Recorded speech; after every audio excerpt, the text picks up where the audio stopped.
ಎಲ್ಲರಿಗೂ ನನ್ನ ನಮಸ್ಕಾರಗಳು. ನನ್ನ ಹೆಸರು ಹನ್ಸಿಕಾ. ನನ್ನ ತಂದೆಯ ಹೆಸರು ನವೀನ್ ಕುಮಾರ್. ನನ್ನ ತಾಯಿಯ ಹೆಸರು ಸುಚಿತ್ರಾ.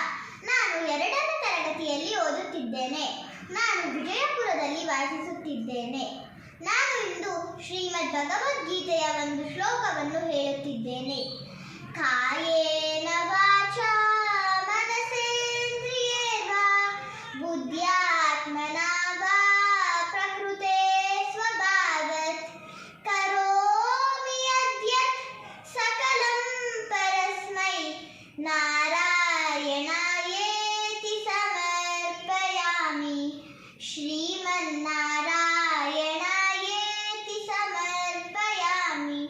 ಎಲ್ಲರಿಗೂ ನನ್ನ ಧನ್ಯವಾದಗಳು.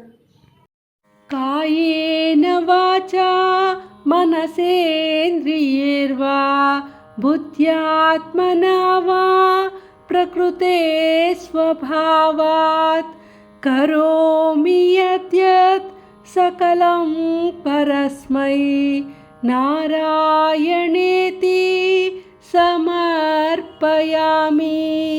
ನಾರಾಯಣೇತಿ ಸಮರ್ಪಯಾಮಿ. ಈ ಶ್ಲೋಕವನ್ನು ಮುಕುಂದಮಾಲದಿಂದ ಆರಿಸಲಾಗಿದೆ. ಪ್ರತಿಯೊಬ್ಬರೂ ತಮ್ಮ ದೇಹ, ಮಾತು, ಮನಸ್ಸು ಅಥವಾ ಇಂದ್ರಿಯಗಳಿಂದ ಯಾವುದೇ ಕೆಲಸ ಮಾಡಿದರೂ ಸಹ ಇದರಿಂದ ಪ್ರತಿಫಲ ಸಿಗುತ್ತದೆ ಎನ್ನುವ ಆಸೆಯಿಂದಾಗಲಿ, ನನಗೆ ಹೆಸರು ಕೀರ್ತಿ ಬರುತ್ತದೆ ಎನ್ನುವ ಭಾವನೆಯಿಂದಾಗಲಿ, ಅಥವಾ ನನ್ನ ಮಕ್ಕಳಿಗೆ ನನ್ನ ಕುಟುಂಬಕ್ಕೆ ಒಳ್ಳೆಯದಾಗುತ್ತದೆ ಎನ್ನುವ ಆಸೆಯಿಂದಾಗಲಿ ಮಾಡಬಾರದು. ಅದರ ಬದಲಾಗಿ ಪರಮಾತ್ಮ, ಮಾಡುತ್ತಿರುವ ಈ ಕೆಲಸವೆಲ್ಲ ನಿಮ್ಮ ಆಜ್ಞೆಗನುಸಾರವಾಗಿ ಮಾಡುತ್ತಾ ಇದ್ದೇನೆ.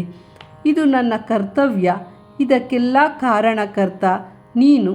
ನಿನ್ನ ದಯೆಯಿಂದ ಈ ಕಾರ್ಯಗಳೆಲ್ಲವೂ ಆಗುತ್ತಿದೆ ಎಂಬ ಸದ್ಭಾವನೆಯಿಂದ ಪರಮಾತ್ಮನಿಗೆ, ನಾರಾಯಣನಿಗೆ ಅರ್ಪಿಸಿ ಮಾಡಿದರೆ ನಮ್ಮಂತಹ ಭಾಗ್ಯವಂತರು ಬೇರೊಬ್ಬರಿಲ್ಲ.